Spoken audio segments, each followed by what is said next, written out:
Bonjour à tous et bienvenue. On nous a autorisé à présenter cette conférence, à réaliser cette conférence en français puisque la plupart tous les intervenants sont francophones et que la plupart des personnes présentes physiquement sur le site au 104 aujourd'hui le sont également. Donc pour ma part, je serai votre modérateur. Je suis Loïs Moulas, le directeur général de l'OID. L'OID étant une association française reconnue d'intérêt général, l'Observatoire de l'immobilier durable. C'est donc la première conférence que je fais en physique et nous avons une partie d'équipe là qui doit être sur le live et qui nous dira combien de personnes sont connectées avec nous et pas dans la salle. C'est donc avec un grand plaisir que nous aurons l'intervention de Thierry Laquitaine, directeur ISR de AEW Silogé, Sakina Penpoint, chef de programme adaptation au changement climatique à l'OID, et enfin Régis Meyer, Deputy Delegate de la Green Global Alliance for Building and Construction pour le ministère de la Transition écologique. Avant de leur donner la parole sur cette conférence que nous avons intitulée Climate Change Risk, New Approaches and Opportunities, je vais, à titre d'introduction, rappeler quelques éléments de contexte. Voilà, en premier lieu, ce qu'il faut bien avoir en tête, c'est qu'avec l'érosion de la biodiversité, le changement climatique constitue une des problématiques principales de notre siècle. Et les gens ne s'en rendent pas toujours compte, mais selon Météo France, selon les données officielles, en France métropolitaine, en 2019, nous étions déjà à plus 1,8 degrés d'augmentation de la température par rapport à l'ère pré-industrielle. Donc on parle bien de données officielles que vous pourrez retrouver vous-même sur des sites internet officiels. Donc cette augmentation de température de plus 1,8 degrés, il faut savoir qu'elle est calculée sur des périodes décennales à l'échelle d'un territoire donné. Et cette température moyenne correspond à des moyennes de température journalière entre la température la plus haute et la température la plus faible. Pourquoi est-ce que j'explique cela? C'est parce que cela implique que les extrêmes de température puissent être beaucoup plus supérieurs à ce que ces plus 1,8 degrés laissent penser. À titre d'exemple, ce mois de septembre, nous sommes à plus 10 degrés par rapport aux moyennes saisonnières. Ce que je veux dire par là, c'est qu'à faire des moyennes de moyennes de moyennes, on finit par avoir des indicateurs qui peuvent être contre-intuitifs du grand public et qui ne matérialisent pas suffisamment l'importance de la hausse des températures que cela peut représenter en termes de vagues de chaleur et de sécheresse notamment. Donc, d'après les climatologues français de l'Institut Pierre-Simon Laplace et de Météo France, aujourd'hui, au niveau mondial, nous nous situons dans un scénario parmi les plus pessimistes qui devrait nous amener à plus 3 degrés d'ici la fin du siècle, c'est-à-dire au-delà des plus 2 degrés sur lesquels les États s'étaient mis d'accord en 2015. Ce qu'il faut retenir par rapport à ces éléments-là, c'est que les gaz à effet de serre sont des gaz qui restent plusieurs centaines d'années dans l'atmosphère. Et donc, tous les gaz à effet de serre qui conditionnent l'augmentation de température à 2050, ils sont déjà. C'est-à-dire que demain, si vous troquez tous votre voiture contre des vélos, eh bien, l'impact que vous aurez, ça sera sur l'après 2050. Les climatologues sont à quelques pourcentages près d'erreur, certains de l'augmentation de température qui sera déjà présente jusqu'en 2050. Soit en France, environ 0,3 degrés par décennie. Donc vous voyez bien qu'on passera à la barre des 2 degrés d'ici 2030, déjà. Donc il faut nous y préparer et nous adapter. On arrive donc sur le thème de cette conférence. C'est la raison pour laquelle, de plus en plus, lorsqu'on parle de politique de changement climatique dans le monde du bâtiment et de l'immobilier, on ne parle plus seulement de l'atténuation du changement climatique, qui consiste à diminuer les émissions de gaz à effet de serre de son activité, mais aussi de l'adaptation au changement climatique. L'adaptation au changement climatique, c'est une thématique qui prend de l'ampleur depuis 2015. Et il se trouve qu'en France, nous avons mis au point une innovation réglementaire. Nous sommes un des premiers pays à nous être dotés d'une réglementation en la matière avec la loi de transition énergétique pour la croissance verte, en demandant aux investisseurs de reporter sur leurs risques ESG et climat. C'est une réglementation qui a été renforcée avec la loi énergie-climat fin 2019, dont les textes ne sont pas encore sortis. Et c'est une réglementation aussi qui s'en est suivie d'un certain nombre de dispositifs normatifs ou réglementaires internationaux, tels que la TCFD, si vous en avez entendu parler, ou encore la taxonomie européenne qui est sortie en mars 2020. Voilà où on en est aujourd'hui.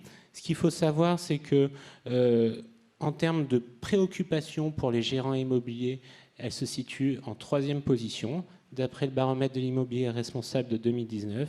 Et aujourd'hui, 35% des acteurs en valeur sur 350 milliards d'actifs professionnellement gérés ont des plans d'action en la matière. Donc, concrètement, l'adaptation est principalement abordée par l'angle des risques. Et lorsqu'on parle de risques, il faut bien différencier 2 types de risques. Les risques physiques, vagues de chaleur, sécheresse, inondations, et les risques de transition. Ce sont les risques induits par une transition vers une société bas carbonée. Donc on parle de risques réglementaires, technologiques, de marché ou de réputation. Nos intervenants vous en parleront. Donc voilà pour cette petite introduction. Je voulais absolument pas vous faire peur, je voulais juste donner des états de faits scientifiques pour contextualiser le sujet. Maintenant, je vais donner la parole successivement à Sakina, Thierry et Régis, qui travaillent au quotidien dans des univers complémentaires et qui pourront nous parler risques, opportunités en matière d'adaptation au changement climatique. Donc Sakina, tu travailles depuis maintenant un certain temps sur les questions d'adaptation. Tu diriges un programme qui a été mis en place par l'OID avec la Ville de Paris et l'ADEME il y a quelques années. Je te donne la parole. Merci Loïs. Alors, il faut peut-être passer 2 diapositives. Pour parler d'adaptation, déjà, il faut essayer de s'imaginer le climat tel qu'il sera dans quelques années, dans quelques dizaines d'années et à 2100. Rapidement, donc Loïs l'a bien dit, on est sur un scénario actuel d'une trajectoire qui va au-delà de 3 degrés. Pour rappel, il y a quelques milliers d'années, on était dans une période glaciaire. Cette période glaciaire, la température moyenne sur Terre était inférieure à maintenant de 5 degrés. Donc, un scénario qui va d'ici 100 ans à plus 4 degrés, c'est un changement de climat qui est tel qu'il est aussi énorme que celui entre la dernière période glaciaire et maintenant. Donc, ça veut dire que pour l'immobilier, il va falloir que tous les bâtiments qui sont construits maintenant soient adaptés à un tel changement de climat. Qu'est-ce que ça veut dire en termes de risque physique ? Ah oui, d'abord, la différence entre risque physique, donc c'est plus on va vers des températures, vers un changement de climat important, plus on va avoir des risques physiques importants. Les risques de transition, c'est les risques qu'on va prendre en essayant de changer la trajectoire et donc en essayant de réduire la température vers laquelle on va. C'est des risques qu'on prend actuellement, tandis que les risques physiques, c'est les risques vers lesquels on va plus tard. Excuse-moi Sakina, je te coupe une seconde. J'ai oublié de vous indiquer que vous pouviez poser des questions sur l'application Slido en tapant #Propel.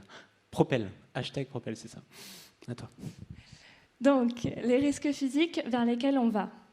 Principalement, on parle énormément, et surtout dans les zones urbaines, de vagues de chaleur et de canicules.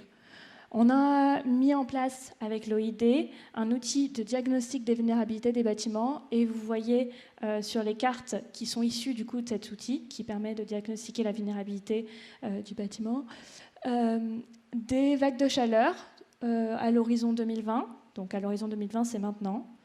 On a environ, dans les cas maximum, 30 jours de vagues de chaleur. Des vagues de chaleur, c'est-à-dire une température anormalement élevée par rapport à ce qu'elle devrait être dans notre climat actuellement.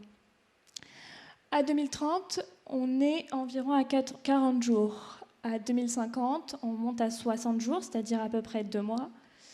À 2070, on est à quasiment 3 mois. À 2090, on est bien au-delà des 4 mois. C'est-à-dire que plus on va aller vers des années, dans les années qui vont venir, plus on va avoir des vagues de chaleur longues, importantes et intenses également. On a aussi une problématique de sécheresse, de sécheresse qui va du coup créer un retrait et gonflement des argiles. C'est-à-dire que s'il y a une sécheresse, les sols contiennent moins d'eau, se rétractent donc, Et s'ils se rétractent, au moment où ils vont gonfler, se rétracter, gonfler, se rétracter, on va avoir des fissures qui sont causées dans les bâtiments.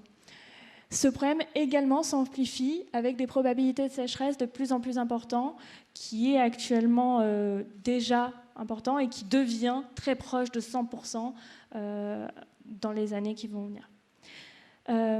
Donc on a le problématique de fissures dans les bâtiments, de confort thermique. En plus de ça, s'ajoutent des inondations qui vont être pas forcément plus fréquentes, mais plus intenses, et des problèmes de submersion marine et d'érosion côtière qui vont faire qu'il y a des territoires qui ne seront plus habitables et donc des bâtiments qui vont perdre en valeur. Il y a également des problématiques liées à des mouvements de terrain, des problématiques liées à des incendies, puisque plus de sécheresse, ça veut dire plus d'incendies, et puis des événements météorologiques extrêmes. Donc tout ça, ça nous permet d'imaginer un peu quelle va être la vulnérabilité du bâtiment. Les risques physiques, ce n'est pas suffisant pour se demander quelle va être la vulnérabilité d'un bâtiment, parce qu'un bâtiment peut être extrêmement bien construit et résistant vis-à-vis de tous ces risques. Ça va être la sensibilité du bâtiment. Si le bâtiment est très peu sensible, c'est-à-dire qu'il a une façade qui est adaptée, une toiture qui est adaptée, des matériaux qui sont adaptés, et que les choix de construction ont été réalisés en toute conscience de ce changement de climat, on va avoir un bâtiment qui est beaucoup plus résilient. Donc dans l'outil BAT-ADAPT qu'on a à l'OID, on propose à la fois de rentrer son adresse pour connaître les risques physiques aux projections temporelles à venir et de remplir un petit questionnaire pour pouvoir répondre aux questions principales qui permettent d'évaluer la vulnérabilité du bâtiment. Il faut savoir que la sensibilité du bâtiment et la connaissance des risques physiques ne permet pas à elle seule de donner la totale vulnérabilité du bâtiment. C'est-à-dire qu'un bâtiment qui est très bien construit et qui va subir des risques physiques importants, selon s'il est dans une ville qui est extrêmement végétalisée ou pas du tout végétalisée, il va avoir des impacts, des impacts complètement différents. Et donc, c'est là que vient le lien avec les territoires. Les acteurs du bâtiment et les acteurs du territoire, comment les liens s'articulent. Dans le futur, il va falloir y réfléchir de plus en plus parce que les facteurs aggravants liés au territoire de l'environnement immédiat sont des facteurs très importants. Donc là, on parle d'îlots de chaleur, de végétalisation, d'artificialisation des sols. L'artificialisation des sols empêche les écoulements fluviaux et les écoulements de pluie. Et ça crée énormément d'inondations. Ça empêche également le rafraîchissement de l'atmosphère, pas de l'atmosphère, de l'air au niveau local. Les infrastructures, les bâtiments sont également extrêmement dépendants des infrastructures et on a donc tout plein de paramètres comme ça qu'il faut prendre en compte. Juste, Sakina, avant de continuer, pour résumer, quels sont les principaux aléas climatiques auxquels on doit s'attendre en France ? De façon synthétique. Les vagues de chaleur, les inondations, les submersions marines et les érosions, les sécheresses et retrait-gonflement des argiles, les événements violents, les extrêmement violents, les vents, tempêtes, et ça va être les principaux qui concernent l'immobilier. À l'OID, en plus de cet outil cartographique qui s'appelle BAT-ADAPT. BAT-ADAPT, du coup, vous pouvez retrouver le lien pour y avoir accès directement sur un ordinateur, parce que c'est une cartographie, donc sur un téléphone portable, c'est plus compliqué. Vous pouvez rentrer une adresse, quelques questions, une synthèse. En plus de ça, on travaille sur un guide technique d'adaptation des bâtiments, qui sera une compilation de fiches d'action pour une aide à la décision des acteurs de l'immobilier. Et on travaille sur un rapport d'adaptation international qui est un rapport de partage de bonnes pratiques au niveau de l'adaptation au changement climatique. Et on travaille en plus sur la dernière chose que je vous ai décrite, c'est sur la définition d'un indice de vulnérabilité qui intègre davantage de paramètres que ce qui est déjà intégré dans BAT-ADAPT, c'est-à-dire les facteurs environnementaux liés à l'environnement immédiat autour du bâtiment. Et merci à tous nos partenaires qui nous aident là-dessus pour pouvoir faire tous ces projets. Merci Sakina. Alors concernant le rapport d'adaptation internationale, je pense que Régis en reparlera après, mais on va donner d'abord la parole à Thierry. Et je voulais juste préciser une chose, c'est que cet outil développé avec la Ville de Paris, l'ADEME et tous les partenaires que vous pouvez voir ici est complètement gratuit et open source. Il s'appuie sur les données des organismes scientifiques français. Voilà, donc vous pouvez y aller si ça vous intéresse, pour regarder votre maison secondaire, l'endroit où vous aimeriez vivre dans 10 ans, ou votre lieu de travail.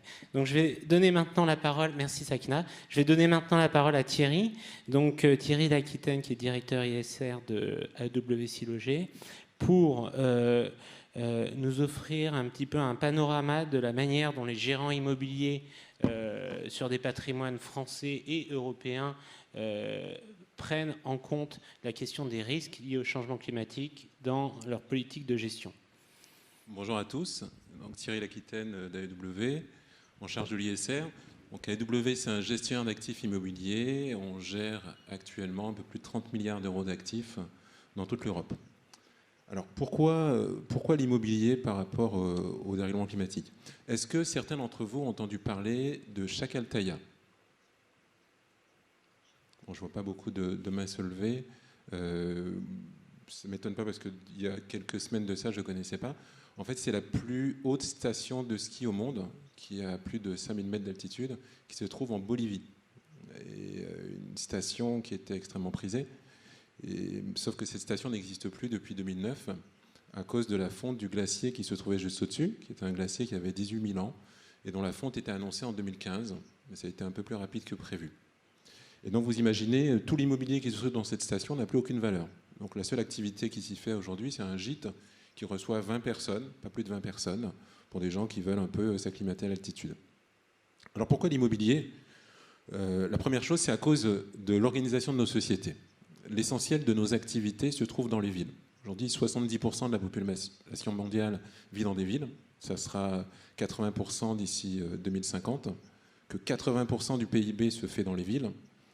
Et que les villes ont la fâcheuse tendance à avoir été construites à proximité de cours d'eau, de fleuves, à proximité de la mer. Il suffit de regarder l'exemple de la France pour Paris, Marseille et autres, Lyon, les plus grandes villes françaises, mais au-delà même de la France. Donc ça crée un risque particulier du fait de cette concentration des populations et de l'activité dans les villes et de la localisation de ces villes. Autre sujet, c'est la croissance démographique, puisqu'on sera en 2050 10 milliards d'habitants sur cette planète, et que la quasi-totalité de cette croissance se fera aussi dans les villes et dans les zones qui seront le plus impactées par le dérèglement climatique, c'est-à-dire l'Afrique subsaharienne et l'Asie du Sud-Est. Ensuite, autre phénomène aggravant, ce sont les caractéristiques de l'immobilier. L'immobilier, ce sont des actifs physiques. Il y a plusieurs études qui arrivent à la conclusion que les actifs immobiliers sont parmi les plus exposés de l'ensemble des actifs actuellement, parce que ce sont des actifs physiques, et aussi parce qu'ils ont une durée de vie particulièrement longue. On a dans le portefeuille des actifs qui remontent au XVIe siècle. On en a un qui a accueilli le premier théâtre national, qui avait été décidé par Louis XIV. Donc vous imaginez bien que depuis cette époque jusqu'à maintenant, la météo a bien évolué. Et l'immobilier a aussi une caractéristique, c'est que l'immobilier est immobile. Il y a un an, j'étais en vacances à la montagne. Un guide nous montrait comment, du fait du réchauffement climatique, les animaux et la végétation s'étaient adaptés. Et une des premières stratégies d'adaptation des espèces animales et végétales, c'est la migration, c'est de se déplacer. Mais comme les bâtiments ne peuvent pas bouger, ils vont supporter de plein fouet ces modifications climatiques. L'autre aspect qui pose problème à l'immobilier, c'est l'inertie réglementaire. Aujourd'hui, il n'y a pas d'adaptation de la réglementation pour tenir compte du dérèglement climatique, bien que ce dérèglement soit avéré et annoncé par les scientifiques. Aussi bien pour l'existant que pour le neuf, là où ça pourrait être le plus simple. Donc c'est aussi un problème en soi. Ensuite, la non-linéarité du dérèglement. Cédric et Sakina ont parlé des chiffres et on annonce 54 degrés en France en 2050, sachant qu'on a eu déjà 46 l'été dernier. Vous voyez bien qu'on ne va pas prendre quelques degrés tous les ans. On a eu 46 en 2019 et on nous annonce 54 en 2050. Donc le phénomène n'est pas linéaire et en plus les informations sont assez diffuses. Je ne sais pas si vous avez les chiffres de l'impact financier de la tempête Irma. C'était en 2017. Alors ça va toucher Saint-Martin et Saint-Barthélemy, entre autres, en tout cas pour la France. 1,3 milliard d'euros de dégâts, dont la plupart n'étaient pas assurés.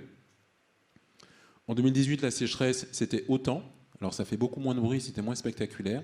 Mais 1,3 milliard d'euros de dégâts qui concernaient essentiellement l'immobilier.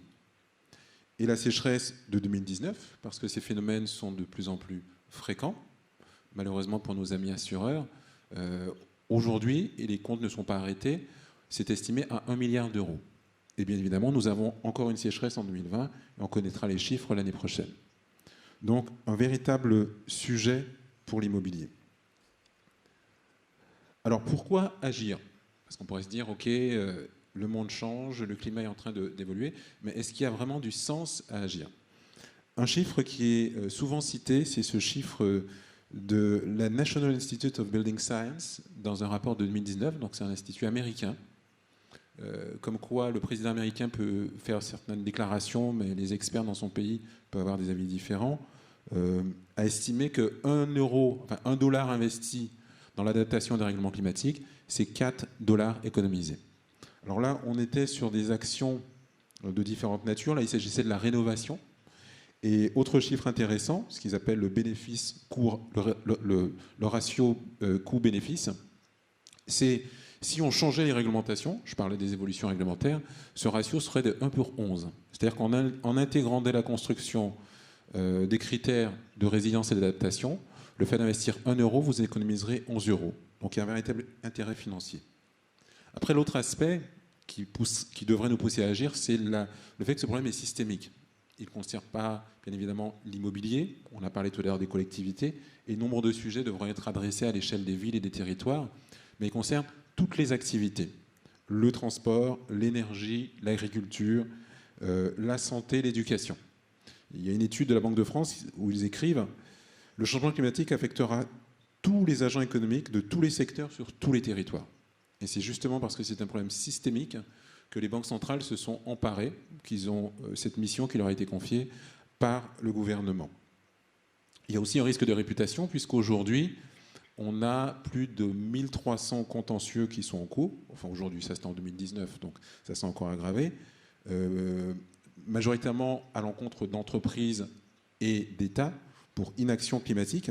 Alors surtout sur la limitation, mais aussi sur des sujets d'adaptation, dans la mesure où les conséquences sont prévisibles.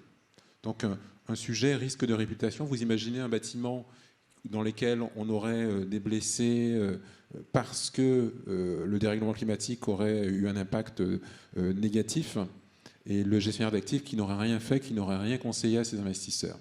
Ça pourrait poser un problème. Le risque financier, bien évidemment, le risque, ce que les anglo-saxons appellent stranded asset, le risque d'actifs échoués. Une étude d'une organisation qui s'appelle l'IRENA, dont les chiffres sont repris par la Banque mondiale, qui nous dit qu'il y aurait 12 000 milliards de dollars d'actifs en risque d'échouer du fait du dérèglement climatique. On est bien au-delà du coût de l'actuelle épidémie que nous traversons. 12 000 milliards d'euros, et encore dans un scénario, d'ici à 2050, dans un scénario où on s'engagerait massivement dans la transition énergétique. Sans transition énergétique, ça serait plutôt 20 000 milliards de dollars qui sera à risque. Et sur ces sommes, c'est à 63% l'immobilier. Vous voyez ce que je vous disais tout à l'heure, l'immobilier, c'est le secteur d'activité le plus impacté. 63% sur les 12 milliards d'actifs en risque. Et autre aspect qui est intéressant, de mon point de vue en tant qu'opérationnel, c'est que nombre des actions d'adaptation par rapport au dérèglement climatique pourraient se faire à l'occasion d'actions de limitation. C'est-à-dire qu'en France, on a le décret de rénovation tertiaire.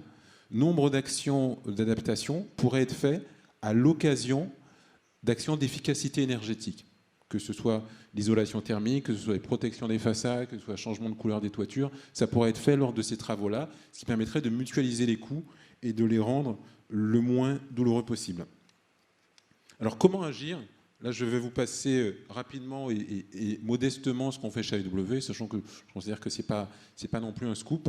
Loïs a parlé de la loi de transition énergétique. Bien évidemment, nous, depuis 2016, on a travaillé ce sujet, puisqu'on a parmi investisseurs des institutionnels. L'article 173 concernait les investisseurs institutionnels, mais finalement qui n'impose qu'un devoir de reporting tous les ans. Donc on l'a fait sur 850 actifs, 16 milliards d'euros de valeur, les aléas considérés et ce qui ressort, c'est ce que nous a indiqué tout à l'heure Sakina, les vagues de chaleur, inondations, submersion marine, des choses assez classiques pour la France, un peu différent lorsqu'on sort de l'Hexagone, mais par contre on a souhaité aller au-delà, c'est-à-dire sortir du constat. Je crois qu'aujourd'hui l'ESG est en train de se faire phagocyter par le reporting et c'est devenu un autre terme pour reporting. Et finalement, ce n'est pas du tout à l'échelle des enjeux. Certes, il faut du reporting, c'est bien d'avoir de la transparence et de renseigner nos clients sur ce qui se passe et où est-ce qu'on en est, mais le plus important, ce sont les actions.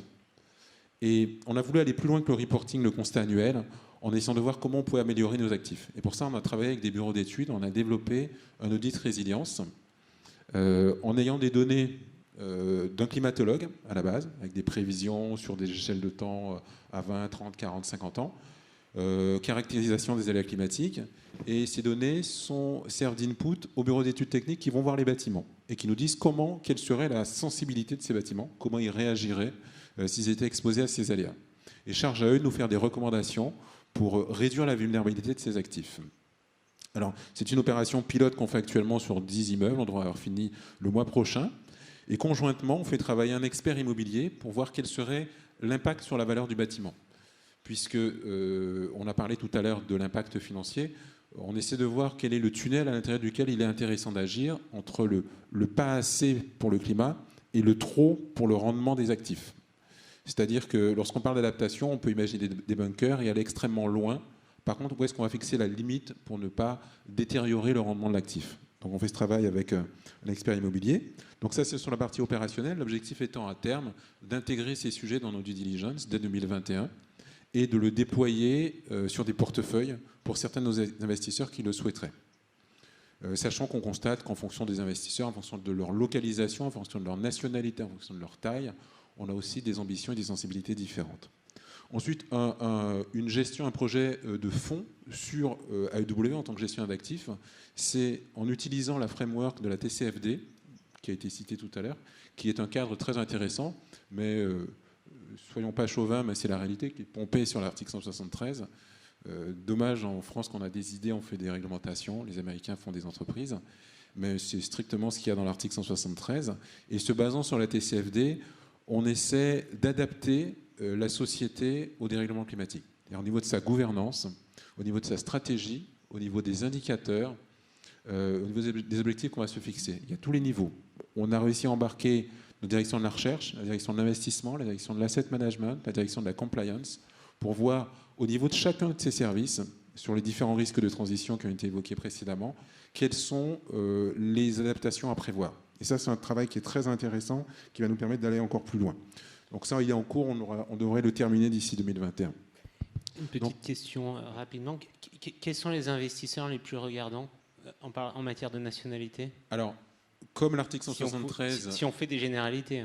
L'article 173 était franco-français et concerne les institutionnels. On a bien évidemment les institutionnels français, avec ceux qui vont être sur le pure compliance, cocher la case article 73. Ceux qui ont compris qu'il y avait un sujet et qui vont aller un peu plus loin. Globalement, les fonds de pension sur les sujets ESG sont quand même plus sensibles, et notamment, il faut le reconnaître, les fonds de pension hollandais, qui ont à la fois des moyens financiers qui sont très importants par rapport aux investisseurs français, mais qui en plus ont une histoire avec les inondations qui les rend particulièrement à l'écoute de ces sujets, avec une exposition particulière.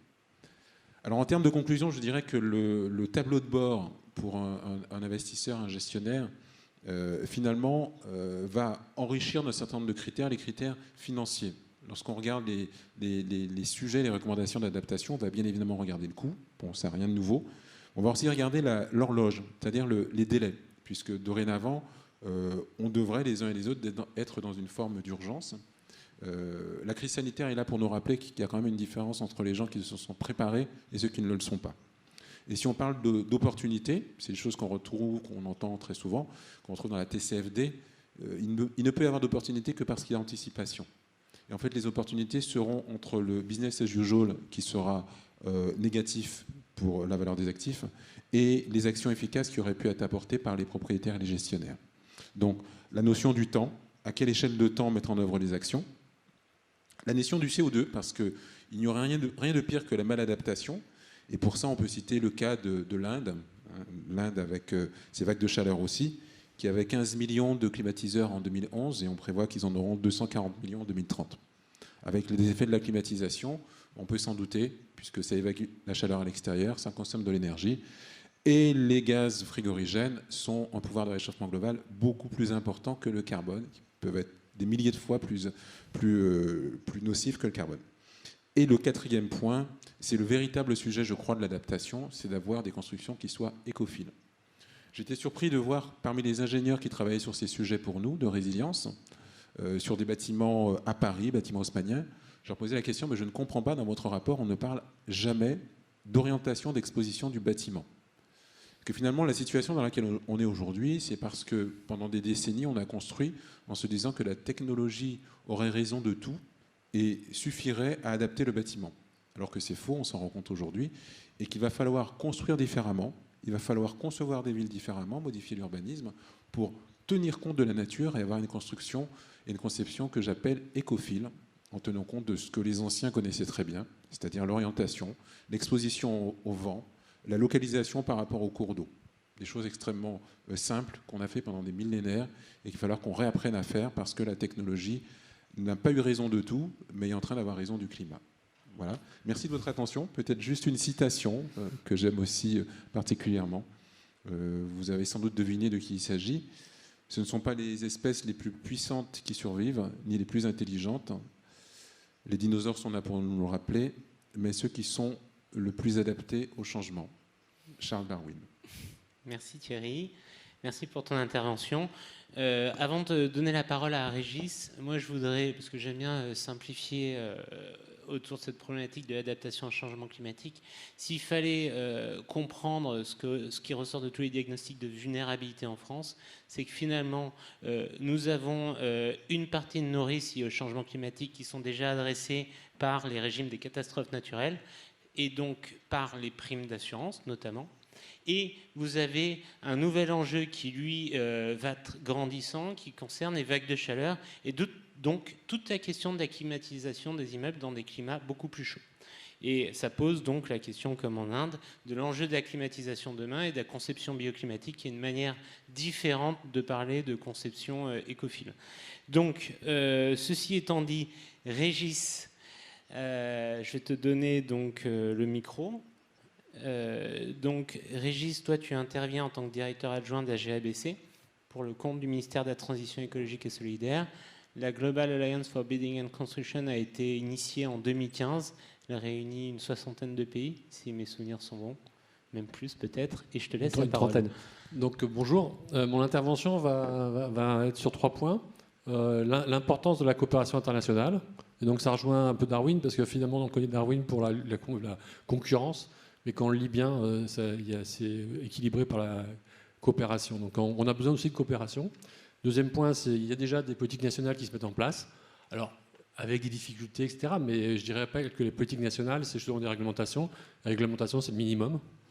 Donc, c'est-à-dire que les professionnels ont une responsabilité d'aller au-delà du minimum. Et on voit bien que les acteurs sont matures et il serait souhaitable que plus d'acteurs de l'immobilier soient matures comme vous, comme la EW. Et on finira justement par le fait que ce rapport que l'OID est chargé de rédiger, et au nom de la Global ABC, avec la Global ABC, vise justement à mobiliser l'ensemble des acteurs pour une plus grande maturité sur le sujet et définir, si possible, un plan d'action international sur le sujet de l'adaptation de l'immobilier. Voilà, donc 3 points, coopération, politique nationale et rapport de mobilisation. Donc sur la coopération internationale, en fait, il est clair que l'immobilier est un enjeu environnementale mondiale par ses émissions, donc 30% des émissions mondiales liées à l'immobilier. Mais il faut reconnaître que les Nations Unies, enfin donc les gouvernements, reconnaissent depuis 2015 l'enjeu mondial de l'adaptation. Souvent, l'adaptation était considérée comme un enjeu local. Depuis 2015, il y a une rupture. On considère que l'adaptation au changement climatique est un enjeu international, est un enjeu de coopération, de solidarité, etc. Parce que, en gros, c'est l'infrastructure sociale qui est vraiment fragilisée. On peut estimer, alors ça, il y a différents rapports, etc., mais que 800 millions de personnes peuvent être liées, peuvent se fragiliser par le rehaussement du niveau de la mer. En Europe, on a eu 40 000 morts liés à la vague de chaleur de 2003. Donc actuellement, c'est 3 fois moins que le Covid. Mais quand même, c'est très significatif. Par contre, c'est un secteur qui est peu mondialisé. Il y a quelques secteurs de l'immobilier qui sont mondialisés, les bâtiments de très grande hauteur, l'assurance et la finance pour l'immobilier est mondialisée, mais sinon, le secteur est relativement très peu. Et ça souffre en fait d'un manque d'échange et de coopération, et ce qui peut risquer de freiner justement ce que vous disiez tout à l'heure, l'urgence de la mise en œuvre des politiques tant publiques que privées, des stratégies politiques publiques et des stratégies privées de mitigation ou d'adaptation au changement climatique. Donc là, il y a ce souci de coopération, c'est bien pour s'assurer qu'il y a un bon rythme pris partout par les pays, par les acteurs sur ce sujet-là. Donc en fait, sur ce constat-là, a été créée l'Alliance mondiale bâtiment et construction, dont parlait Loïs, et qui vise à faciliter cette transition. 30 pays sont réunis. Donc ça fait un peu moins de 2 milliards d'habitants. On espère que l'Inde va bientôt rejoindre, donc là on s'en fera exploser le compteur. Mais c'est difficile. L'Inde c'est un pays compliqué, mais on va essayer de les convaincre. En tout cas, il y a une centaine d'organisations, dont UELI, que vous connaissez, les World Green Business Council, etc., la Banque mondiale. Et donc c'est soutenu financièrement par la France, l'Allemagne, la Suisse, les Émirats arabes unis et le Canada. Donc on voit une photo là, de la première Assemblée générale qui s'est tenue à Dubaï, il y a 2 ans. L'objectif, c'est donc de sensibiliser et de faciliter les coopérations. Donc on a produit des feuilles de route de décarbonisation, mais qui comprennent également un volet adaptation et résilience. On soutient la création d'alliances locales qui soient une sorte de club, un peu comme le plan bâtiment durable qui est fait en France, qui réunit les parties prenantes pour être des partenaires des pouvoirs publics Et on a un programme d'assistance associée, donc qui aide là sur des projets précis, soit des pouvoirs publics, soit des opérateurs privés qui veulent mettre en place une stratégie dans le domaine, qui s'appelle PIB, le programme d'efficacité énergétique du bâtiment en français. Et pour finir, pourquoi je suis là, c'est qu'on a décidé, et donc à la demande surtout du Maroc et du Mexique initialement, a créé un groupe d'adaptation dont la première réunion a eu lieu à Katowice en décembre 2018 et qui a souhaité que pour notre première action, on fasse une première synthèse des enjeux et surtout des responsabilités, des recommandations qu'on pourrait avoir par type d'acteur. Donc voilà où on en est actuellement. Donc je vais simplement expliquer, parce que c'est un peu détaillé dans le rapport, mais simplement pour montrer qu'il se passe des choses. Donc le Canada, alors ça c'est pas le Canada, c'est l'Europe, mais je ne peux pas mettre le monde entier. Le Canada, c'est un pays quand même qui va être relativement très impacté par le changement climatique, peut-être même plus que l'Europe. C'est peut-être pour cela qu'ils ont mis en place en 2016 un programme de 5 ans qui s'appelle Immeubles résilients au changement climatique et infrastructures publiques de base, ou IRCCIPB, doté de 40 millions de dollars canadiens, qui était piloté par le Conseil national de la recherche, qui visait à réviser les données climatiques et réviser les facteurs de sécurité et de charge de l'immobilier et des constructions, donc des ponts principalement. Donc la cible, c'était l'intégration dans le cadre de la révision de 2025 du Code des bâtiments et 2024 pour le Code des ponts routiers. Donc ça montre l'exemple d'un pays qui s'est structuré de façon très claire en mandatant le centre de recherche avec la météorologie, l'impact des risques, etc., les géologues, pour pouvoir dire clairement, oui, il faut modifier les règles de construction. Donc ça, c'est plutôt un bon exemple. En France, je dirais qu'on est passé les eurocodes. Là, c'est une structure un peu plus complexe, mais je dirais qu'il y a des choses qui se font aussi. Excusez-moi, je pense que les micros s'arrêtent dans 3 minutes. C'était juste pour D'accord, te dire ok. par rapport Non, à non, tout ce que c'est tu bon. avais dit. La France, vous connaissez, donc je vais aller vite. Donc, dans la R2020, intégration des vagues de chaleur, donc le mois d'août de référence, c'est pas le mois d'août du climat. Je rappelle, le climat, c'est la moyenne des 30 dernières années. Sa définition de l'Organisation mondiale de la météorologie.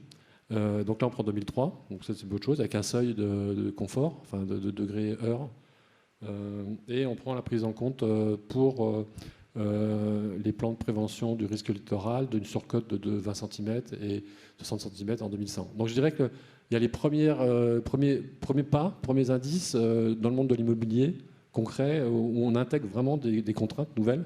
Alors ça ne prend pas en compte l'existant, on est d'accord, sauf pour les risques littoraux, là, ça c'est tout. Et au Maroc, donc là c'est un peu plus difficile parce que ils nous disent qu'ils n'ont pas les données locales des agrégés propres, donc ils les récupèrent dans d'autres exercices. Donc là déjà, c'est l'accès aux données de simulation descendues à l'échelle qui pose une question. Donc ils ont besoin, même si on garde des incertitudes. Mais malgré cela, ils ont mis l'habitat dans leur plan national d'adaptation et ils l'intègrent dans leur politique, leur stratégie de développement économique. Donc les principaux thèmes pris en compte, c'est l'inondation, les vagues de chaleur, et ils visent à revoir leur code sur la robustesse au vent et aux pluies violentes. Et après, il y a un autre chapitre, comme vous disiez, c'est la résilience du bâtiment seul n'a pas de sens. Enfin, si, elle a un sens, c'est une condition nécessaire mais pas suffisante. Et il y a un volet de résilience des zones urbaines, principalement au risque d'inondation. Donc en gros, c'est des exemples, des pays prennent sérieusement ce sujet, à bras-le-corps, mais ça prend un peu de temps parce que c'est sérieux. Voilà. Donc pour revenir à ce que l'on fait actuellement au sein de la GABC, avec l'aide de l'OID, c'est de rédiger un rapport qui vise l'action. Donc tout d'abord, ça a 4 objectifs. Donc mobiliser l'ensemble des acteurs de la construction, donc les associations d'assureurs, les ingénieries. Le deuxième point, c'est révéler l'importance du sujet. Donc ça, c'est souvent sous-évalué, parce que la priorité dans beaucoup de pays, c'est l'adaptation au changement climatique de l'agriculture et des infras. Et dernier point, les enjeux. Mais là, je vous invite à lire le rapport qui sera bientôt diffusé, parce que je n'ai pas le temps de vous les expliquer. Et en tout cas, je pense que le rapport sera la base d'une conférence internationale qu'on souhaite tenir au mois de mars à Rabat, si le Covid nous le permet. Mais on espère bien avoir une participation active de l'ensemble des parties prenantes du secteur immobilier mondial. Voilà. Merci. Merci Régis. Est-ce que le micro fonctionne toujours? Oui, on dirait.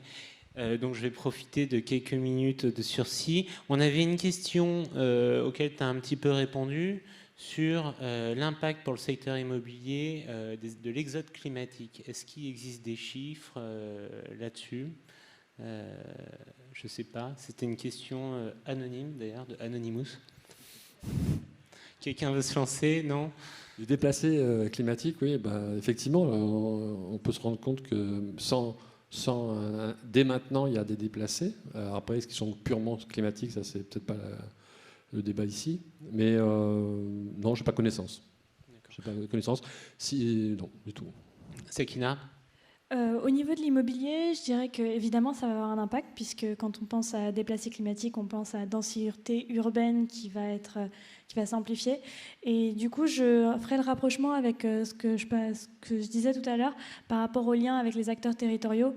Le fait que de plus en plus, il va falloir que les acteurs de l'immobilier se mettent en lien avec les acteurs territoriaux pour réfléchir ensemble à, par exemple, l'accueil des déplacés, mais pour d'autres sujets également que j'ai déjà cités préalablement. Juste pour conclure ton intervention, ce rapport qui devrait être présenté à la COP26, il vise à proposer des mesures pour les différents acteurs de la chaîne de valeur, et notamment les ministères, à mettre en place pour faire monter la question d'adaptation au changement climatique.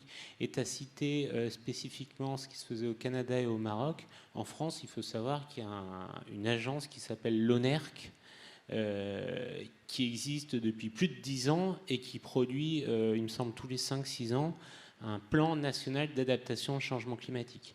Et le deuxième plan, d'ailleurs, a été officialisé l'année dernière. Donc c'est ce plan multisectoriel qui va définir comment est-ce que dans chaque secteur, dont le secteur du bâtiment, on va impulser via des vecteurs législatifs et réglementaires des mesures d'adaptation qu'on retrouve après dans la RE 2020. Mais ce que tu n'as pas dit, mais qu'avait commencé à expliquer Thierry, c'est que ça pose toutes les questions de la climatisation. Et dans les pays du Sud, c'est comment est-ce qu'on évite de tout climatiser. L'enjeu principal, c'est comment on évite la post-climatisation des bâtiments liés aux vagues de chaleur. Oui. D'où les seuils dans la R 2020 avec ou sans clim. Simplement pour fixer un ordre de... Parce que les ordres de grandeur, ils sont difficiles à fixer, mais par contre, ce qui est intéressant à savoir, c'est qu'on installe en puissance plus de clim que de PV, quoi. Voilà. Panneaux photovoltaïques. Photovoltaïque. Donc c'est-à-dire qu'en gros, pour l'instant, on ne baisse pas, on décarbone pas, quoi. En tout cas avec le PV. Quoi. Vas-y Thierry. Peut-être juste un élément de réponse sur les déplacements de population. Moi, j'ai pas d'informations là-dessus, mais là effectivement, ça touche tous les conséquences sociales du règlement climatique, avec des questions extrêmement complexes. Et finalement, c'est pas tant la réponse à la question, parce que je pense que ça serait assez prétentieux de dire la réponse c'est ça, que d'adapter les organisations pour qu'elles puissent réagir le moins tard possible à toutes ces évolutions. Parce que les déplacements de population, on aura des déplacements interpays, des déplacements intrapays, des déplacements de fonctions à l'intérieur d'un pays. Je parlais de cette station de ski. On observe déjà à la montagne un changement de tourisme entre le tourisme d'hiver et le tourisme d'été. Donc ça veut dire aussi une capacité d'identifier ces changements, d'être un peu en avance de phase et pour pouvoir aussi prendre les bonnes décisions en matière d'immobilier. Donc c'est pas tant apporter une réponse toute faite à des trucs extrêmement compliqués que de dire comment on va s'organiser pour répondre à ces questions-là le moins mal possible. Merci Thierry. Je précise juste que s'il y a un organisateur dans la salle, sachez qu'on peut parler des heures sur l'adaptation. Donc, d'accord. Donc, on m'indique qu'il faudrait qu'on arrête là. Tu voulais ajouter une dernière chose, Régis, et après on s'arrêtera là. Oui, c'est-à-dire que le message, c'est l'adaptation, c'est pas un luxe. Et deuxièmement, l'adaptation, c'est un processus continu. C'est-à-dire, l'adaptation, c'est aussi... il faut que le processus d'adaptation s'adapte lui-même, quoi.